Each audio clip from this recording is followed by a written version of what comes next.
Good afternoon sir. हाँ good afternoon. अच्छा, मैंने कुछ इंपॉर्टेंट पॉइंट्स लिख दिए। अभी हम लोग आज एक काम करते हैं, ग्रेविटेशन को स्टार्ट करते हैं, जी। ठीक है। और ग्रेविटेशन से भी ना जो मैं अभी देख रहा हूँ, 1 मिनट होल्ड करो आप।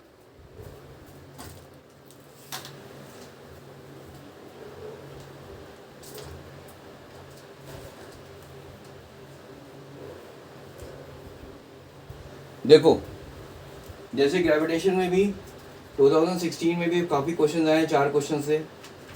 फिर अगर हम बात करें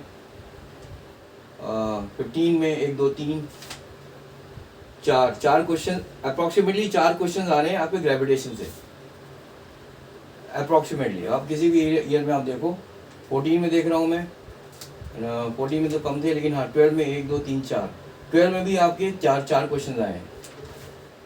सो ये भी एक अच्छा इंपॉर्टेंट चैप्टर हो जाएगा है, मतलब जहाँ से क्वेश्चन आपके काफ़ी आते हैं। सो इसमें कुछ इंपॉर्टेंट पॉइंट्स हैं, पहले उसको लिखते हैं and then we will proceed straight away with some of the questions. तो ये तो आपको बताइए, है ना। Gravitation force is always attractive in nature, ठीक है। दिस इज नेवर, इसमें यहाँ पे कोई आपका रिपल्सिव फोर्स नहीं होता, ठीक है। रिपल्सिव फोर्स नहीं होगा, हमेशा आपका अट्रैक्टिव फोर्स होगा। तो वही मैंने सिंपल फॉर्मूला लिख दिया है। Now this is the formula for the force of attraction on A mass, on a body of mass small m on the surface of the earth, which is given by g mm upon r square। r क्या है? r is the radius of the earth। यहां से हमारी ना जिस g की value आई है g mm upon r square, ठीक है। ये मास ऑफ द अर्थ हो गया, ठीक है। एंड सॉरी हाँ, G M upon R square, ये मास ऑफ द अर्थ हो गया, ये आपका ग्रेविटेशनल कांस्टेंट हो गया। आर जो आपका दिस इज द रेडियस, यहाँ से 9.81 मीटर पर सेकंड स्क्वायर आता है, ठीक है। ये तो खैर जस्ट वो बताने के लिए, लेकिन मैं अभी ना कुछ मेन पॉइंट्स लिख देता हूँ जो आपको पता होने चाहिए। बस पहला पॉइंट है वैल्यू ऑफ जी, शॉर्ट में लिख रहा हूँ क्योंकि ज़्यादा एक्सप्लेन नहीं करूँगा, ये मान के कि आपको आता है, क्योंकि टाइम नहीं है हमारे पास में, इसलिए, ठीक है। डायरेक्ट फॉर्मुलेज यूज़ करेंगे, फिर उसके बाद डायरेक्टली न्यूमेरिकल्स करते हैं, क्योंकि एग्जामिनेशन पास में है और टाइम नहीं है हमारे पास। वैल्यू ऑफ जी हो जाएगा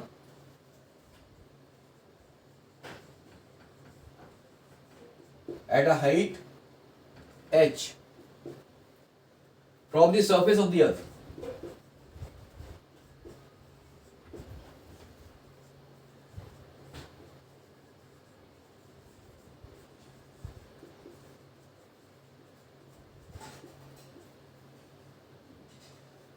ये हो जाएगा g R square divided by R plus H का होल स्क्वायर,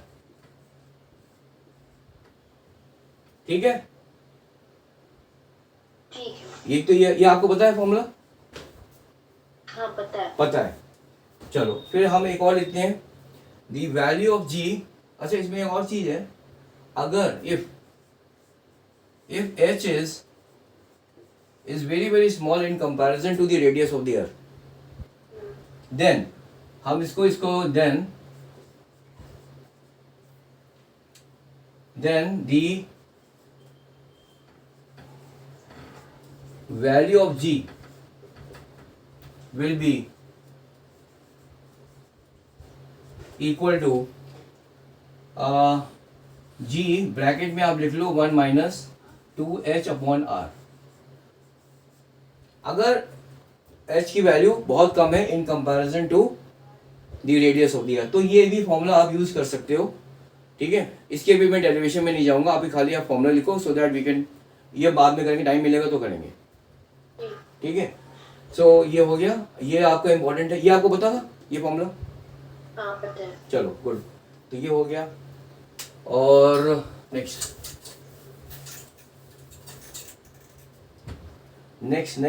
है आपका, ये आपने कर लिया है, yes.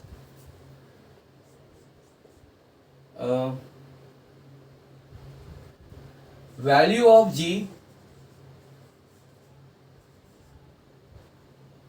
Value of ji at a depth D,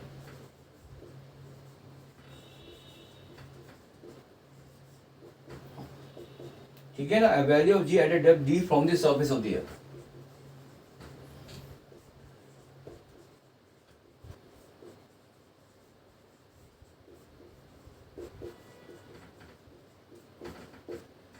ठीक है, ये हो जाएगा आपका जी ब्रैकेट में 1 माइनस डी अपॉन आर। ये भी आप लिख लो, ये भी आपको पता होगा। हाँ ठीक है, तो अगर हम बात करें इस फॉर्मूले से, देखो ध्यान से, अगर हम अर्थ के सेंटर पे जाएंगे तो जी की वैल्यू क्या हो जाएगी? सेंटर में जाएंगे। अगर अगर हम अर्थ के सेंटर पे, फिर जी की वैल्यू कितनी हो जाएगी एज पर दिस फॉर्मूला? मतलब 0 कम होती जाएगी। कम होती है, तो एट द सेंटर कितनी होगी? 0 होगी। क्यों? डेप्थ तो फिर r की इक्वल हो जाएगा ना। हाँ, because this d will be equal to r, तो 1 माइनस 1 1 हो जाएगा, तो that will be equal to 0। ठीक है, so at the centre of the earth the value of g is equal to 0 हो जाएगा। ठीक है, ये आपका इंपॉर्टेंट फॉर्मूला हो गया। नेक्स्ट, आज में थोड़े बहुत फॉर्मूले कराएंगे and then we move on to some questions. अच्छा, ग्रेविटेशनल फील्ड इंटेंसिटी ये पता है आपका? ये होता है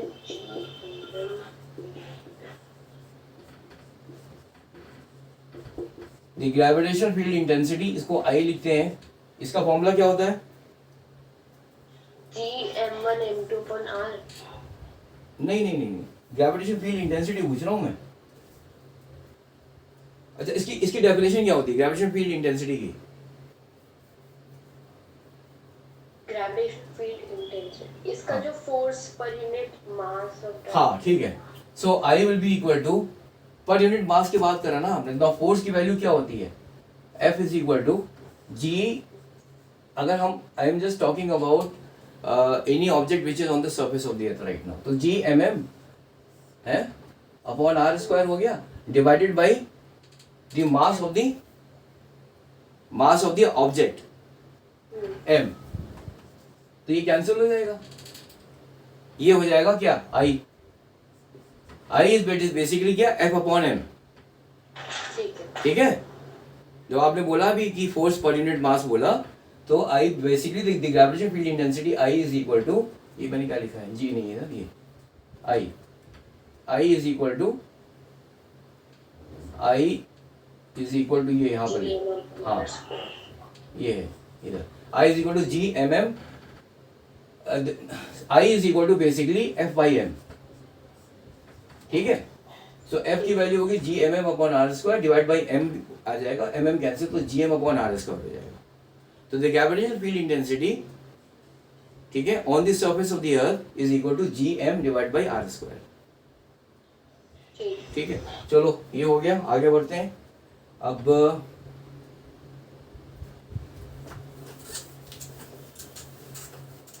ये हो गया। नाउ नेक्स्ट पॉइंट,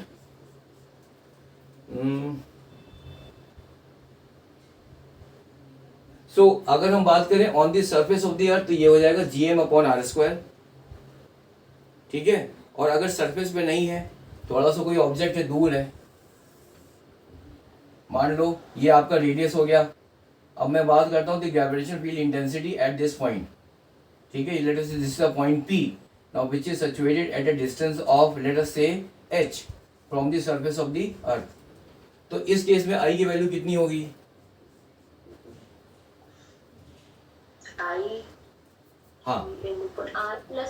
हाँ, तो Gm डिवाइडेड बाई r की जगह पे r प्लस h का होल स्क्वायर हो जाएगा, है ना, on the surface of the earth, तो Gm ठीक ये हो जाएगा।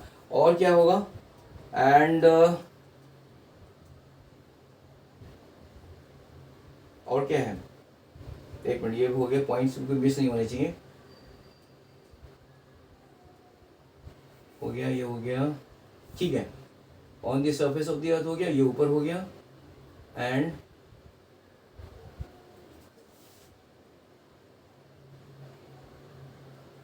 हाँ, एक पॉइंट और लिख लो। अगर ये ही पॉइंट P यहां पे दिया हुआ है कि एक तो हो गया कि when this when late us से दिए आपका डिस्टेंस है आपका आर, यहाँ से यहाँ तक का है, स्मॉल आर है, और यहाँ पर ये वाला जो अभी अपने फॉर्मूला यूज किया that was in the case when R is small R is greater than R. ठीक है, तो अभी हम अभी आते हैं यहाँ पे हमने लिया था ना कि एच, ये आपका एच ले लिया था, so R will be equal to R plus h. ठीक है, and in this case R was greater than R, but what if R is less than R? If R is greater than R. नहीं, R is less, ये जो अभी है, अब ये point तो पहले बाहर था, अभी अंदर आ गया, अंदर। अच्छा। तो हाँ, तो उस केस में आप एक फॉर्मूला लिख लो। R minus H हो जाएगा। नहीं, इसमें आप लिख लो formula I will be equal to g M m into R, R is the distance from the surface towards the centre of the earth divided by R cube. ये formula आप लिख लो, इसमें हम बारे में ज़्यादा डिटेल में बाद में बात करेंगे। ठीक है, ये हो गया। मैं अभी खाली आपको बेसिक बेसिक फॉर्मूलेज लिखा रहा हूँ। फिर आता है ग्रेविटेशनल पोटेंशियल।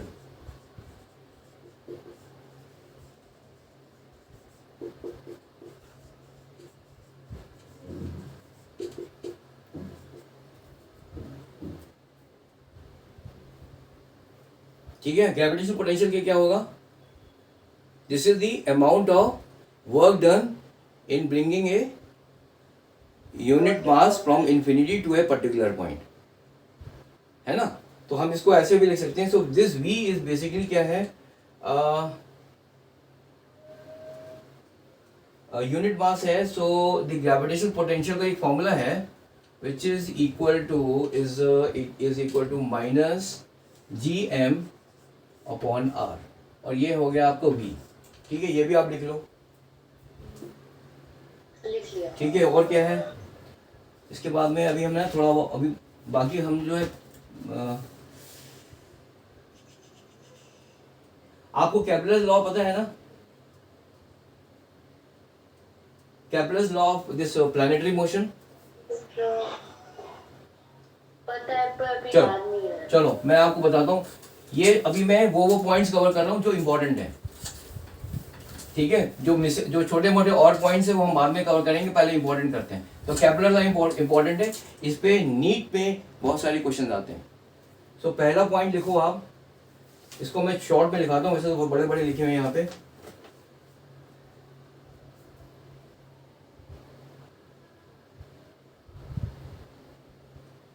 पहला लिख लो आप, फर्स्ट पॉइंट, इसको बोलते हैं लॉ ऑफ ऑर्बिट। ये तो पहला पॉइंट है, इसको मैं बहुत शॉर्ट लाइन में लिखा देता हूं।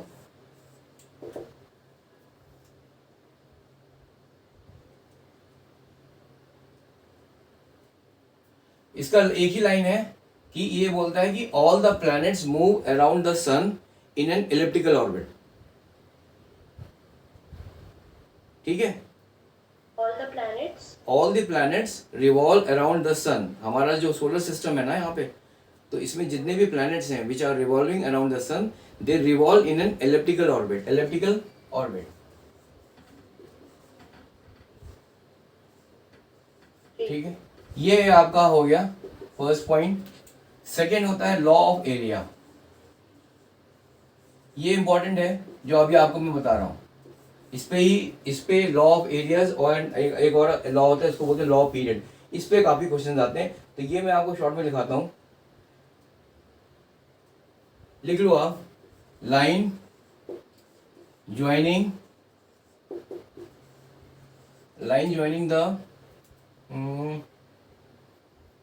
The sun to the planet. Line joining the sun to the planet sweeps equal area in equal interval of time.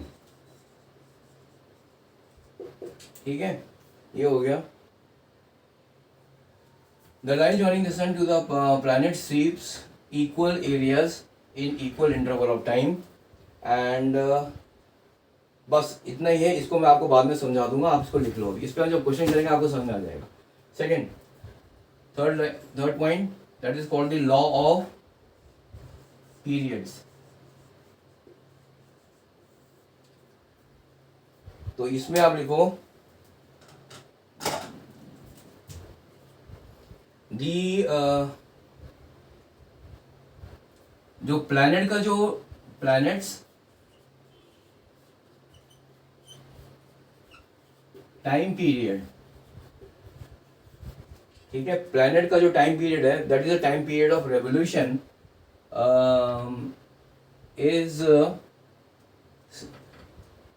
That is, उसको हम लोग ले लेते हैं T. So this is that is planets time period is proportional to the, इसको ऐसे लिख लो आप, स्क्वायर कर दो, is proportional to the cube of the major axis, semi major axis, semi major axis का क्यूब.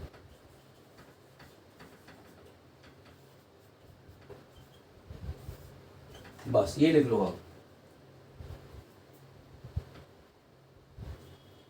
लॉ ऑफ पीरियड्स में क्या है, कि प्लैनेट्स का जो टाइम पीरियड है इसका square is proportional to semi major axis की जो लेंथ है ना उसका क्यूब.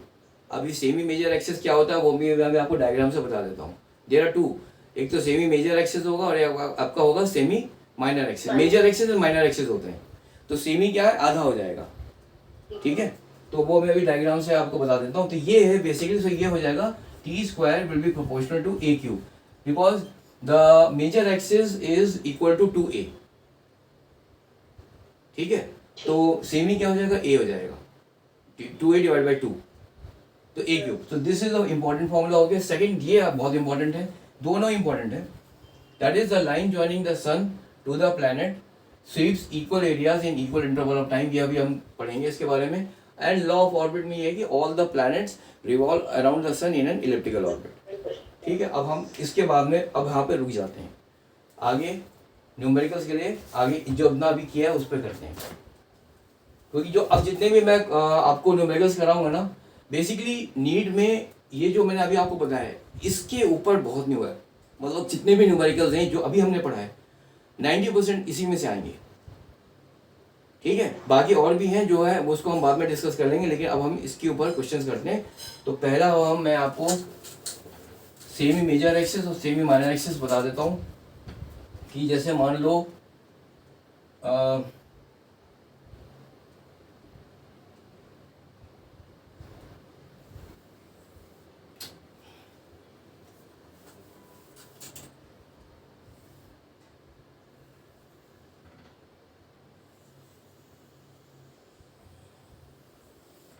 ठीक है,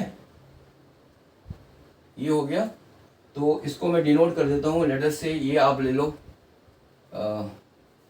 ए डैश कर लो और इसको कर लो बी और बी डैश कर लो इसको आप जो है ना. तो ये आपका, हाँ ये जो है ना this one, this is the, ये जो है ये है आपका मेजर एक्सिस. ठीक है, ये हो गया आपका माइनर एक्सिस. ठीक है, ये इसकी लेंथ हो जाती है 2a. ये पूरी लेंथ 2a है तो ये a हो गई, ये a हो गई. इसकी लेंथ है 2b, ये b हो जाती है, ये b हो जाती है. ठीक है, तो ये हो गया. अच्छा, जो सन होता है ना, it is not place at this point, it is offset. यहाँ से थोड़ा सा ऑफसेट रहता है. सन मान लीजिए यहाँ पे कहीं होगा, इधर भी हो सकता है, इधर हो सकता है. ठीक है, लाइक दिस. ये सन की पोजीशन है. ठीक है, ये सन की पोजीशन है. इस प्रकार से सन रहता है. तो ये सन की पोजीशन हो गई, इसको मैं ऐसे लिख देता हूं. सो ये मेजर एक्सिस हो गया, ये माइनर एक्सिस हो गया. So the time period of the planet's revolution, that is the time period of revolution of the planet is directly proportional to A cube. T square is equal to A cube. ये पहला हो गया, ये major axis हुआ, ये minor हो गया. यहाँ सन की पोजीशन हो गई. एंड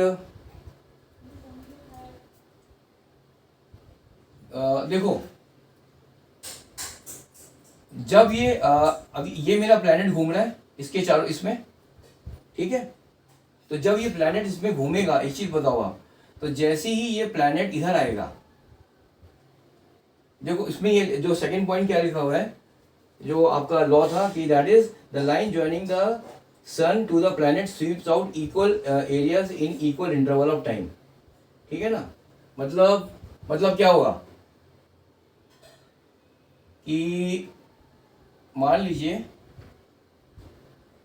मैं छोटा सा डायग्राम बना के समझाने की कोशिश करता हूं।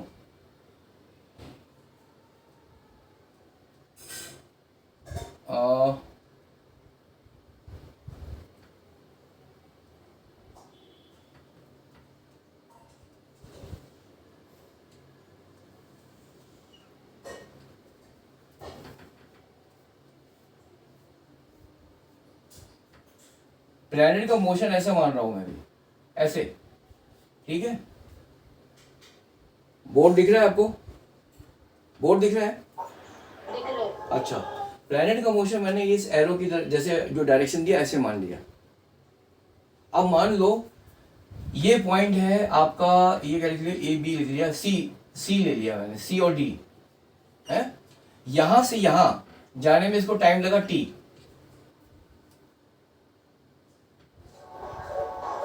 From C to B. C to D, D ये देखो, यहां से सी से डी। आपका दो, आप जो सेकंड डेफिनेशन लिखो उसमें लिखा है the line joining the sun to the planet, the line joining the sun to the planet sweeps out equal areas in equal interval of time, है ना। तो अब देखो ये यहां से मान लो, यहां से यहां पहुंचने में इसको लगा टाइम टी, है, सी टू डी। तो what is the total area swept by this planet? यहां से यहां आने में टोटल एरिया इसने ये कवर किया, जो मैंने ये लाइन से बनाया, डॉटेड लाइन से, दिस स्लैंटेड लाइन से, है ना। This is the total area covered by the planet in traveling from the point C to D in time t. So as per the second law, that is the law of area, it says that the line joining the sun to the planet sweeps out equal areas in equal interval of time. मतलब जब ये planet अब इधर घूम रहा है, ठीक है, अब ये एक टाइम है, ये टाइम कुछ भी हो सकता है, आप मिनट्स ले सकते हो, सेकंड्स ले सकते हो, आवर ले सकते हो, कुछ भी है। तो अगर हम कहते हैं कि 1 घंटे में इसने ये मान लीजिए एक एरिया कवर किया, let us say A, this is the area of this shaded portion, this area which I have denoted by this slanted lines. तो टाइम टी में अगर इसने एरिया ये कवर किया तो उतना ही ये, मान लो अगर हम यहां की बात करते हैं, ये एरिया अगर मान लो ऐसे बना दिया मैंने, तो क्या होगा कि मान लो अगर हम ये अभी प्लैनेट ऐसे चल रहा है, इस पॉइंट पे आ गया सी डी ई एफ, है। तो अभी ये जो एरिया का, अच्छा मान लो यहां से ई से एफ में आने में उसको उतना उसने टाइम दिया है, हाँ सेम टाइम टी। तो हाँ, ये जो एरिया जो है ना, the area swept by the planet, ठीक है ना, विल बी द सेम। ये एरिया और ये एरिया बराबर होगा, दिस इज द लॉ। ठीक है, मतलब ये जो इसका एरिया अगर ये ए है, इसका ये एरिया ए है, तो इसका भी एरिया आपका ए होगा, इस पोर्शन का।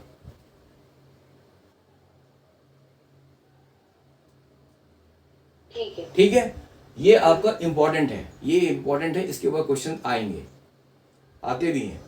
सेकेंड पॉइंट ये आपको मैंने बता दिया, the time period of revolution of a planet is, that is square of the time period of the revolution of planet is proportional to A cube. ठीक है, दो इंपॉर्टेंट चीजें हो गई, आगे बढ़ते हैं।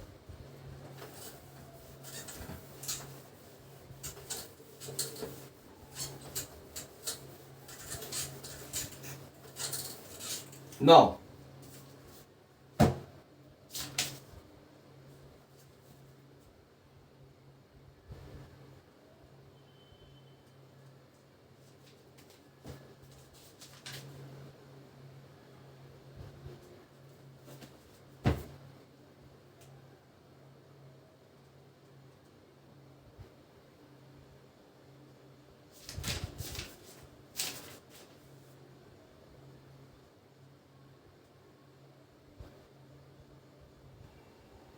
Yes, the acceleration due to, ये आपका नीट में क्वेश्चन आए हुए हैं, मैं स्टार्ट करता हूँ क्वेश्चन करने.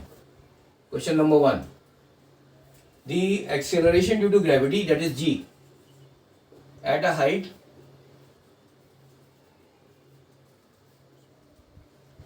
1 kilometer above the earth, at a height 1 kilometer above the earth.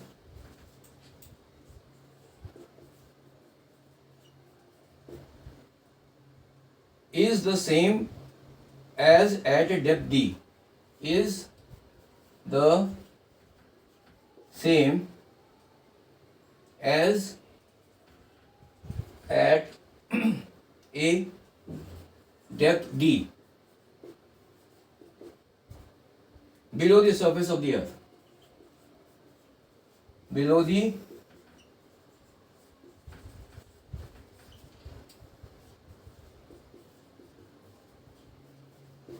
surface of the earth. Then d is equal to, चार ऑप्शन हैं, 1/2 किलोमीटर पहला ऑप्शन, बी है 1/1 किलोमीटर सॉरी, सी है आपका 3/2 किलोमीटर, और फोर्थ है आपका 2 किलोमीटर.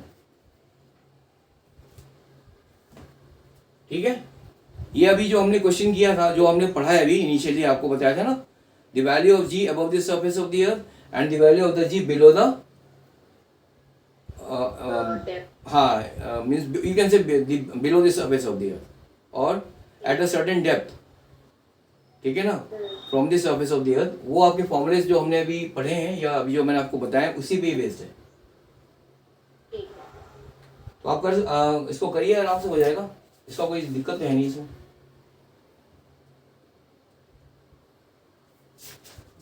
और क्या है फिर,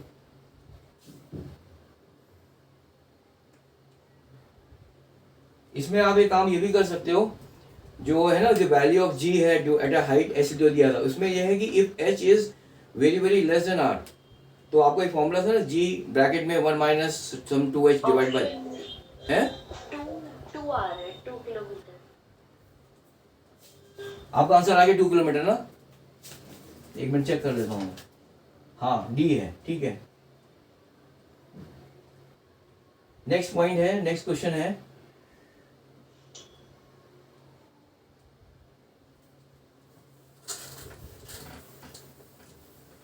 ये आपका नीट में आया था 2017. अच्छा,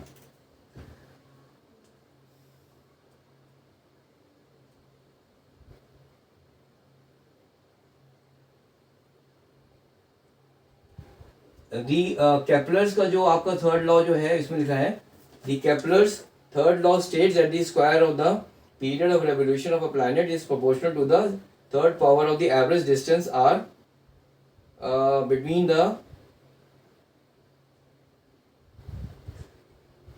between the sun and the planet. अच्छा, यहाँ पे ये दिया हुआ है, क्वेश्चन दिया हुआ, एक मिनट को.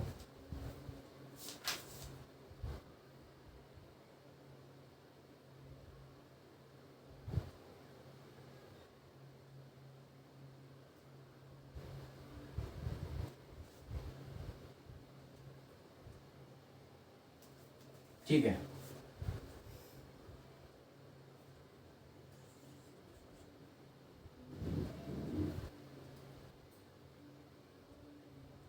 शॉर्ट में लिख रहा हूं, period of revolution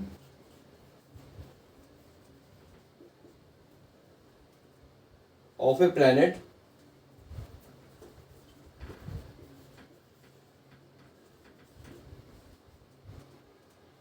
around the sun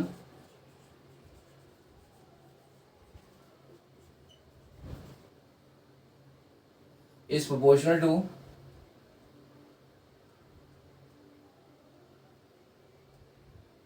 is not proportional, मतलब is given by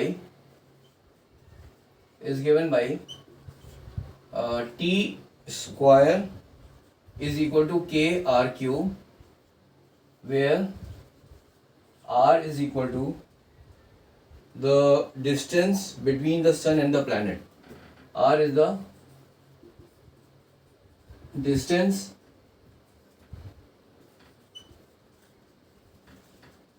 between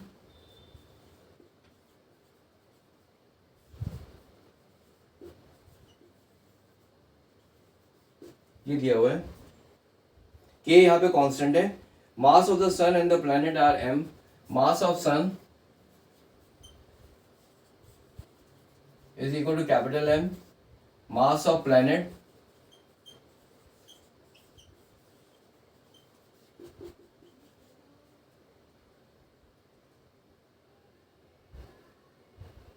is small m.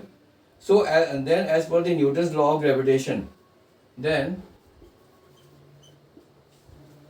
as per the Newton's law of gravitation, this law of gravity, force of attraction between them is, then as per the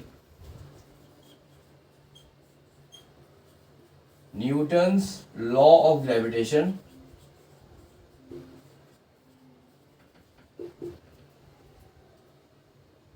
the force of attraction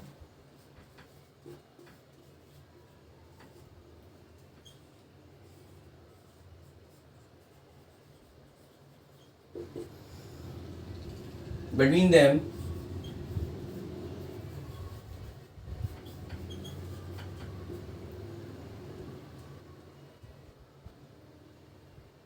is F is equal to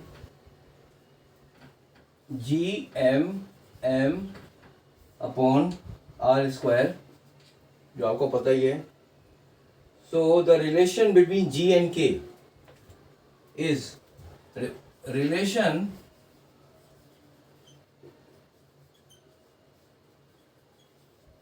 between G and K is, पहला option दिया हुआ है g K is equal to 4 pi square, B दिया हुआ है g M K is equal to 4 pi square,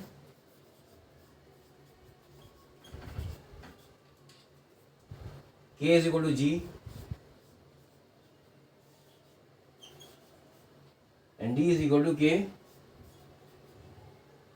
के क्या है ये 1/g, ऐसे दिया 1/g. ठीक है, ये क्वेश्चन है. This question was asked in the 2015. अब क्वेश्चन में लिखा हुआ है the period of revolution of planet around the sun is given by t square is equal to kr cube, where r is the distance between the sun and the planet. Mass of the sun यहाँ दिया हुआ है, mass of the planet small m है, और आपको ये पता है कि the force of attraction is given by this Newton's law of gravitation, that is F is equal to g mm over r square. ये पूछ रहा है find the value of the relation between g and k. ये k is a constant, ये k is a constant. इसको कोशिश करो आप, देखते हैं फिर.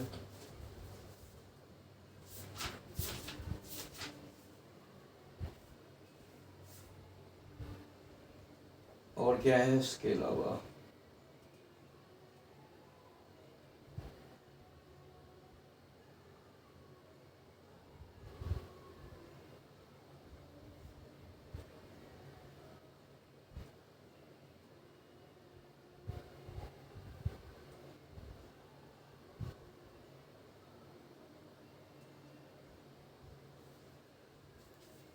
ये जो है ना, ये यहाँ पे देखो, ये आपका कहाँ गया, ये टाइम पीरियड है.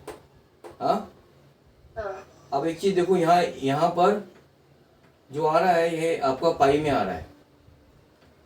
पाई को छोड़, यहाँ पे पाई के दो टर्म्स दिए गए हैं. नाउ टाइम पीरियड क्या होता है, time period is equal to क्या 2 pi upon t, 2 pi by t2 होता है. टाइम पीरियड क्या होता है, time that is omega is equal to क्या 2 पाई अपॉन टी होता है. Omega the angular velocity 2 pi upon T होता है, तो T is equal to 2 pi upon omega. मैं आपको कुछ हिंट दे रहा हूँ बिकॉज यहाँ पे पाई का कुछ टर्म्स आ रहे हैं. सो यहाँ पे मैंने ये वाला टर्म लिया क्योंकि time period is equal to 2 pi upon omega हो गया. ओमेगा क्या होता है, B is equal to R omega. तो ओमेगा क्या हो जाएगा, वी अपॉन आर ठीक है। है, हाँ वी अपॉन आर, आर ऊपर गया वी नीचे आ गया, ठीक है। और यहां पर आपका, ठीक है, हाँ, सो यहां पे आपको आर दिया हुआ है, आर है, स्मॉल ये आ गया, ठीक है, ये हो गया। अभी टाइम पीरियड आपका ये हो गया, और हमें निकालना है क्या, रिलेशन बिटवीन जी एंड के निकालना है। तो एक तो ये फॉर्मूला 100% मेरे को लगता है ये तो यूज में आएगा ही आएगा, ये आपको यूज करना पड़ेगा। दूसरा क्या है, अब आपको यहाँ एक ही चाहिए वी, हाँ। तो वी है तो कैसे निकालेंगे, देखो कोई भी है, देखो ये न्यूटन्स लॉ पे ये लिखा हुआ है ना, that is the this force of attraction is given by this formula, but I am moving in an elliptical orbit, all the planets move, but now see elliptical orbit तो है लेकिन इतना ज्यादा बड़ा है, इतना ह्यूज है कि that can be taken as a circular motion also for calculation purpose. So अगर सर्कुलर मोशन अगर उसको मैं मान के चलूं तो this should be this force of attraction, this is the force of attraction, हाँ ठीक है। And when we are moving in a circular path, तो उस टाइम पे क्या होगा, एक सेंट्रीफ्यूगल फोर्स भी लगता है आपका, हाँ ठीक है।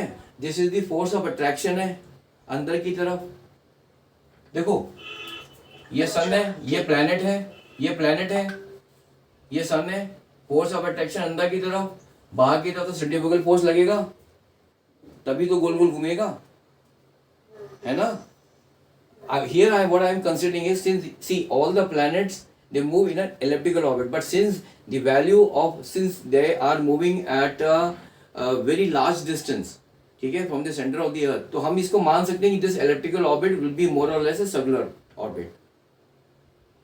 So हम अगर ये वाला फॉर्मूला लगा सकते हैं, in the circular motion this g mm upon r square, this is the force of attraction which is the directed inwards, ठीक है। and since we are moving in a you can say in a sort of a circular path, ठीक है, it's not completely a circular path, so there will be a centrifugal force which will be acting outside, mv square by r है। हाँ so यहां से आपकी v की value आ सकती है, अब आप देखो यहां से v की वैल्यू, अब देखो क्या कर सकते हो, यहां तक तो मैंने आपको बताया। From here try to solve this question now, और इसके बाद में आपको ये तो दिया है गया रिलेशन, ये तो है ही।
सर वो R h g M K equals to 4 pi square R, g M K is equal to 4 pi square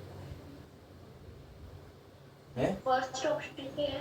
ji K is equal to 4 pi square, ये वाला, ये सेकंड ऑप्शन, ये g M K is equal to 4 pi square, third is K is equal to g R है, fourth is K is equal to 1/g second वाला, है। एक minute बस, हाँ एक मिनट।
सेकंड वाला आ रहा है GMK इक्वल टू 4 5। हाँ GMK हाँ, तो आंसर है आपका, एक मिनट रुको, तो ऐसे ही किया, यहीं से आपने निकाला, हाँ तो यहाँ से आपने क्या v की वैल्यू निकाली? v की तो यहाँ से निकाल ली, हाँ। उसका square and v square equal to इसके इक्वल कर दिया एंड t स्क्वायर की वैल्यू ये पुट कर दी कि हाँ टी स्क्वायर इक्वल टू इसमें आ जाएगा। सो आपकी यहाँ पे ये वाला आपका ये आंसर आ गया है ना, हाँ तो GMK equal to 4 pi square है। हाँ ठीक है, तो ये अगर मैं हाँ इसका आंसर भी निकालने की चेक करता हूँ, 7 का आंसर, 7 का आंसर है आपका बी, तो बी आ गया। ठीक है, तो यहाँ इंपॉर्टेंट क्या था, यहाँ पर इंपॉर्टेंट सबसे इंपॉर्टेंट था आपको ना कभी कभी आंसर्स देखने पड़ेंगे। यहाँ क्या है, देखो यहाँ जैसे मेरे को दिमाग में ये बात है, यहाँ 4 पाई आ रहा है ना, तो मेरे को एकदम से ये स्ट्राइक कर गया, दैट इज दी, है ना, the time period is equal to, that is omega time period is equal to 2 pi upon omega, और omega is equal to v by R, ये मेरे को याद आ गया। तो मैंने कहा कि ठीक है, यहाँ से v, अब v कहाँ से निकालना, वो यहाँ से निकालना, बस इसको आप यहाँ पे वैल्यू सब्स्टिट्यूट कर दो, t की वैल्यू आ गई, सो आपका आंसर आ जाएगा। ठीक है, गुड, ये हो गया। ये क्वेश्चन आपको पूछा गया था 2015 में, but it is a good question, अच्छा क्वेश्चन है। अच्छा, अब हम आते हैं कैपलर लॉ के ऊपर, एक और क्वेश्चन है, मैं वो बनाता हूँ डायग्राम, फिगर बना देता हूँ, इसके बाद में करते हैं, क्योंकि अभी हम कैपलर लॉ के ऊपर कर रहे हैं, क्योंकि इस पे क्वेश्चन आते हैं। ये फिगर है, ये आपका पूछा गया है 2009, एक मिनट,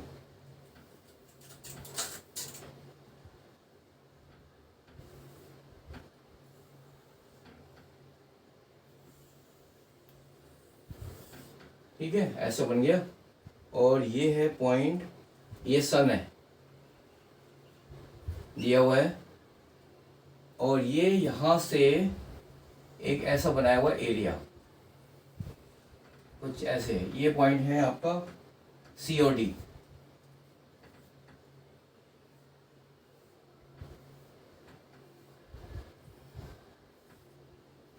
अच्छा, यहाँ पे भी ऐसा दिया हुआ है, ये ए है, ये ए है और ये बी है,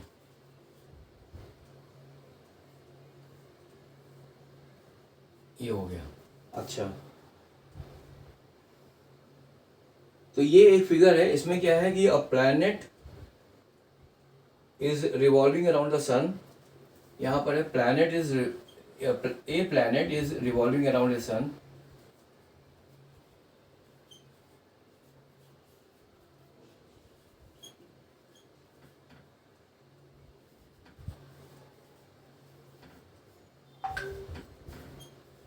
is revolving around the sun as shown in this figure, ऐसे दिया हुआ है, ऐसे घूम रहा है as shown by this arrow, and the shaded region SCD, यहाँ पे जो shaded region है ये SCD, ठीक है, SCD shaded region, shaded region SCD is twice the shaded area SAB, is twice the shaded area SAB.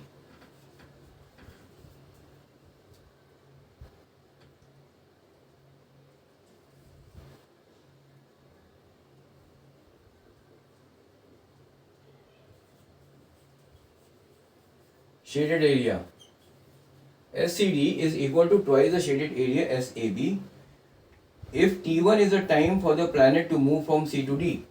Now T1 जो दिया है, time taken by the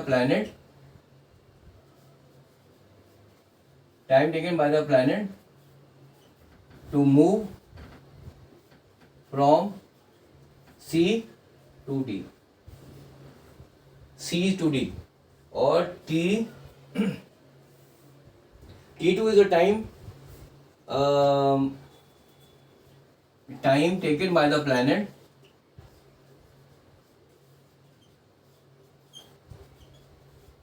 to move from from B to A,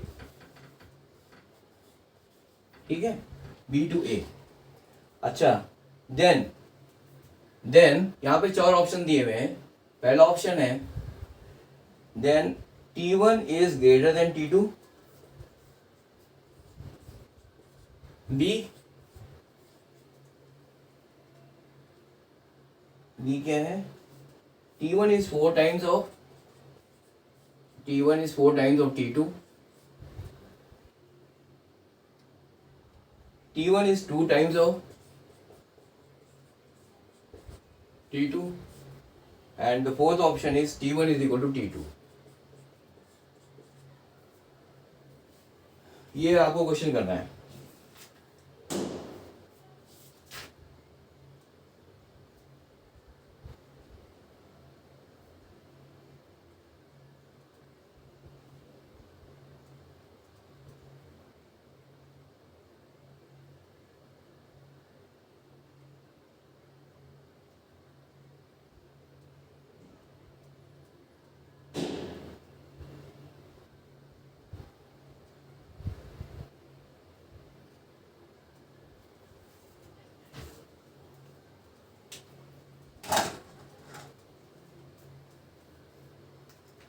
तो उसमें आपको जो है ना एक आपका था जो सेकंड लॉ था, लॉ ऑफ एरिया.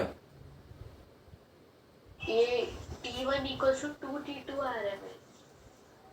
एक मिनट, ये हो जाएगा T22 C, T1 equal to 2 ये आ रहा है ना आपका दिस वन C. हाँ ठीक है, तो ये भी आपको क्लियर हो गया. गुड, ये भी हो गया.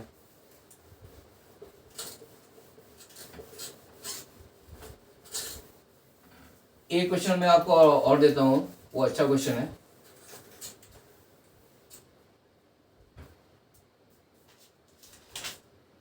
आ गया,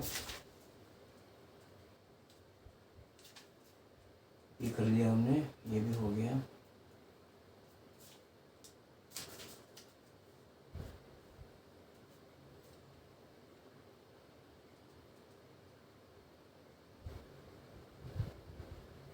नहीं ये नहीं है.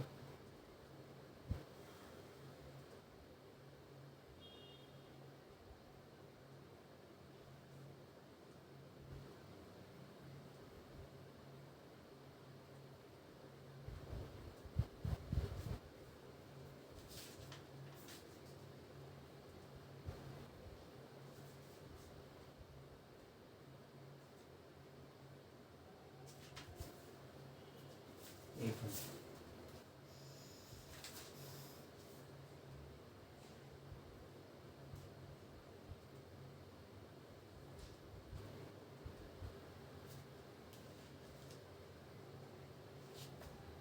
Yes,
minus 5.4 into 10 to the power 7, minus 5.4 into 10 to the power 7 joule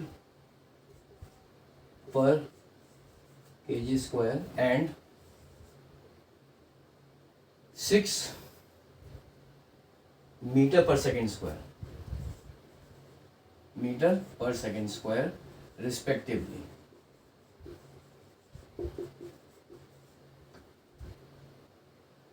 The radius of the earth is 6,400 kilometers.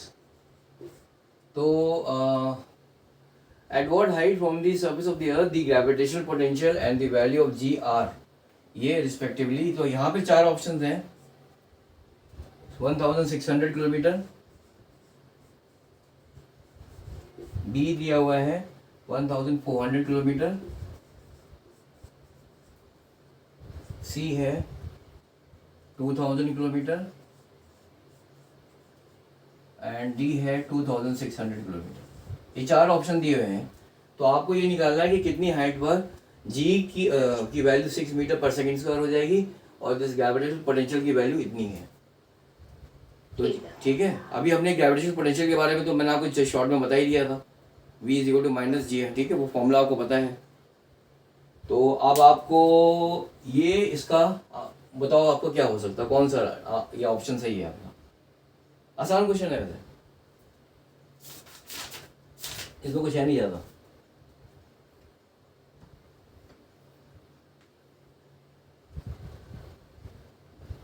We आपको पता है ना, gravitational potential is equal to GM upon हाँ जीएम डिवाइड बाई हाँ। तो बट यहाँ पर क्या है, आपको हाइट एच ऊपर जा रहे हो तो जी माइनस हो जाएगा, minus GM divide by R plus H हो जाएगा।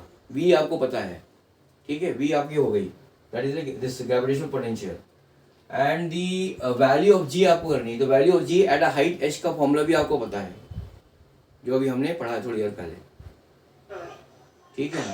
तो करके देखो आप एक बार।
ये क्वेश्चन आपका कब पूछा गया है, आया था 2016 में नीट।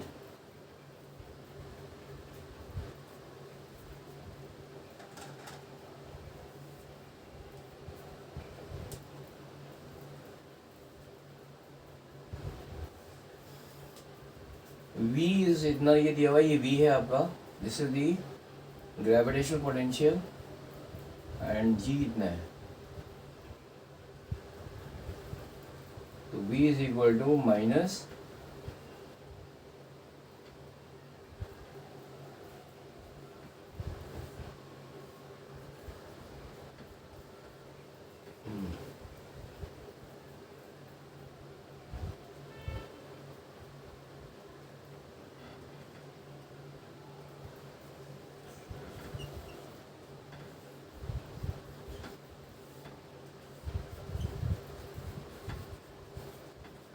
इसको G डैश ले लेते हैं।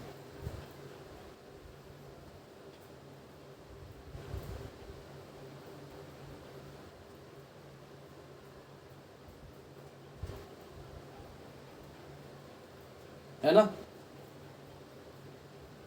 ये दोनों आएगा ना, V इज इक्वल टू इतना हो जाएगा at a height h from the surface of the earth, and G dash, that is the new value of this acceleration due to gravity, will be equal to this। अब इसी दोनों equation से ही आपको निकालना है क्या, you have to find the value of h, है ना।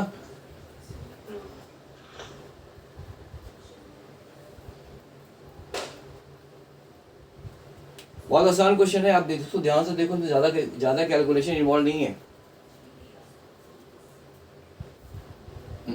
ये हो जाएगा, हमें जी ये पता है, ज़्यादा कोई बहुत आसान क्वेश्चन है। देखने से आपको पता चल जाना चाहिए कि इसमें हमें क्या करना है।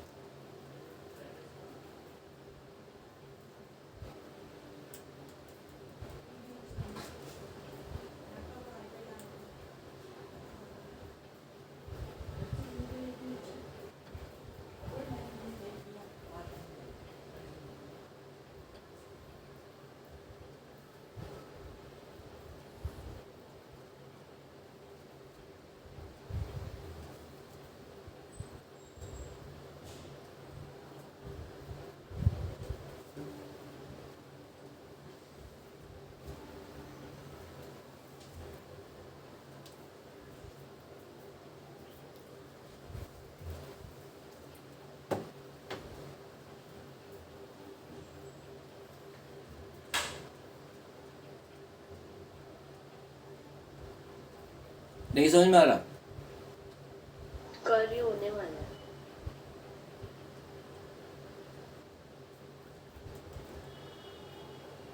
बट आपके पास में समझना टाइम नहीं है। देखो 45 क्वेश्चन करने हैं आपको, कितनी देर में करने हैं, 1 घंटे में नहीं 3 आवर 3 आवर्स का पेपर है ना, तो 45 45 90 क्वेश्चन तो एक सेक्शन के लिए है ना, तो एक सेक्शन है तो आपका 180 मिनट्स है ना टोटल पेपर में। हाँ तो फिजिक्स में 45 है, केमिस्ट्री में 45 है, जूलॉजी में 45 है, शायद बॉटनी ऐसे ही कुछ है 45। हाँ ऐसे ही है। तो इसके लिए आपको कितनी चाहिए फिर 45 मिनट्स में करने हैं आपको, सभी को 45 मिनट्स में करने हैं। तो ये क्वेश्चन आपको 1 मिनट में करना है। बात वो नहीं कि आपने कैलकुलेशन में प्रॉब्लम हो, कुछ नहीं प्रॉब्लम है। देखो मैंने आपको क्या बोला, आप देख के कर सकते हो उसको, ध्यान से देखो, इसको डिवाइड कर दो दोनों तरफ, डिवाइड किया तो अब देखो फिर क्या दिक्कत है। दोनों तरफ अगर आपने डिवाइड कर दिया तो कोई दिक्कत ही नहीं है। क्या हो गया, V upon G not, G dash is equal to what, GM and GM will cancel out, ये आएगा माइनस, ये ऊपर चला जाएगा R प्लस होल स्क्वायर है। हाँ। ये कितना होगा देखो ना, अगर इसको हम डिवाइड करेंगे तो क्या आंसर आएगा, यहाँ पे क्या लिखूं मैं, जिस GM एंड GM तो कैंसिल हो गया, into 10 के पावर 7 नहीं GM एंड GM कैंसिल हो जाएगा और बचेगा क्या, R प्लस एच का whole square divide by R plus H, तो ये बचेगा क्या माइनस R प्लस एच। यही तो बचेगा।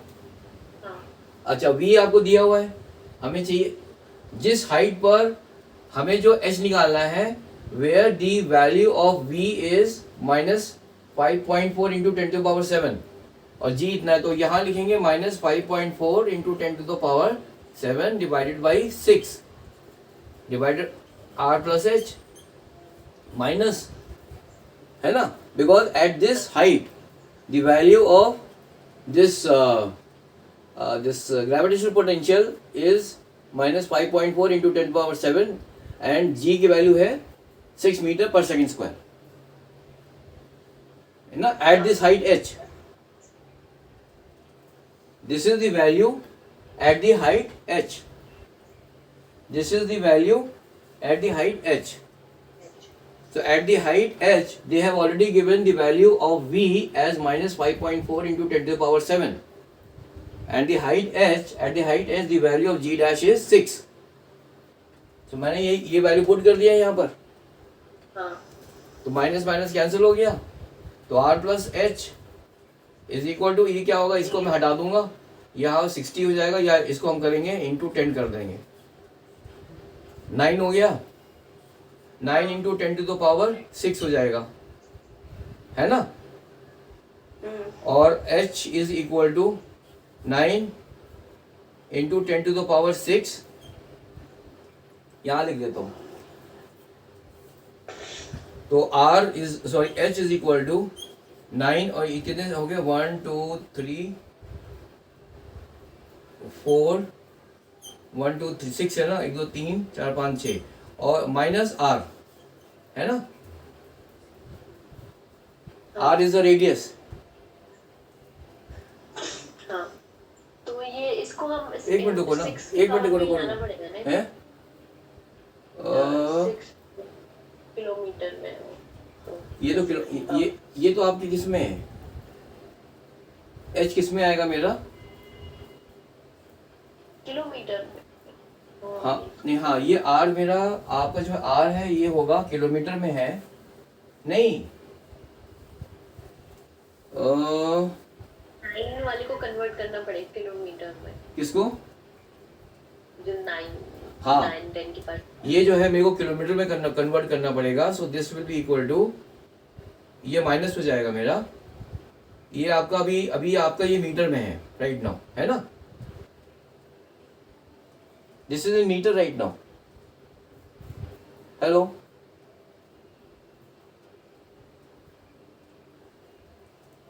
हेलो,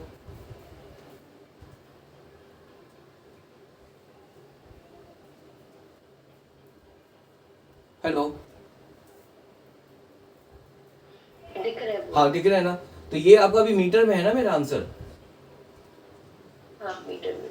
सो इसको हम अगर किलोमीटर में करेंगे तो कितना हो गया, इंटू 10 की पार्ट 3 से इंटू करना पड़ेगा, डिवाइड करेंगे ना, डिवाइड बाई 1000, अपॉन में करना पड़ेगा। हाँ अपॉन 1000 ही करेंगे, तो ये हो जाएगा आपका 9 इंटू 10⁻³ हो जाएगा, है ना, माइनस r,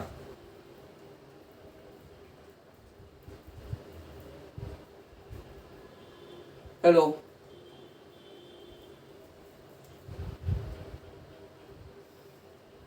हेलो,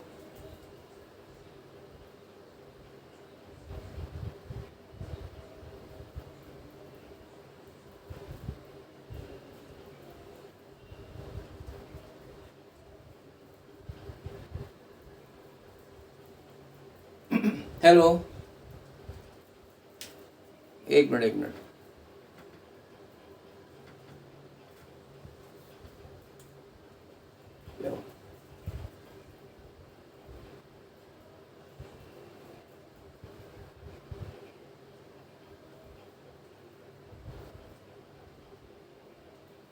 हाँ दिख रहा है आपको, दिख रहा है। हाँ तो ये आपका हो गया, मैंने अभी ये मेरा जिस मीटर में था ना ये, हाँ तो मैंने इसको किलोमीटर में कन्वर्ट किया, बिकॉज 2⁻⁶ था, तो अब हो गया 2⁻³ किलोमीटर्स में, हाँ ठीक है, तो हाँ अब मैंने इसको क्या कर दिया, 9000 हो गया, माइनस r की वैल्यू दी हुई है -6400, तो ये आ गया आपका 2600। हाँ ठीक है, ये आपका आ गया करेक्ट आंसर। तो इसमें कुछ नहीं करना था, आपको खाली डिवाइड करना था और v एंड g की वैल्यू पुट करनी थी, सिंपल सिंपल। एंड फाइनली इसको r प्लस h को आपको किलोमीटर में कन्वर्ट करना था, एंड इसके बाद में मेरे को h की वैल्यू आ गई। ठीक है, ठीक है। तो अब एक काम करेंगे, मंडे को मैं ग्रेविटेशन में ख़त्म करने की कोशिश करते हैं। मंडे को जब मैं वहाँ पहुँचूंगा तो ग्रेविटेशन ख़त्म करेंगे and then we will move on, will try to finish it out, देखते हैं। ठीक है। चलो ओके बाय।